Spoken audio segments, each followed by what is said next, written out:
তাকে উত্তর দেওয়ার জন্য কেউ থাকবে না।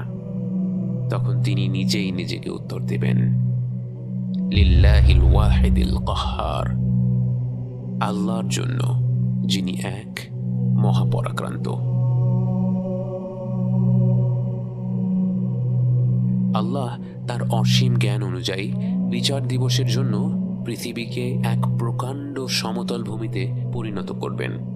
যদিও সেই ভূমি হবে বিরাট, বিচার দিবসের দিন সেখানে জড়ো হবে সময়ের শুরু থেকে শেষ পর্যন্ত জন্ম নেয়া প্রতিটি মানুষ, জিন ও জীবজন্তু। তাই সেই পুরো ভূমিটি ভরপুর হয়ে যাবে।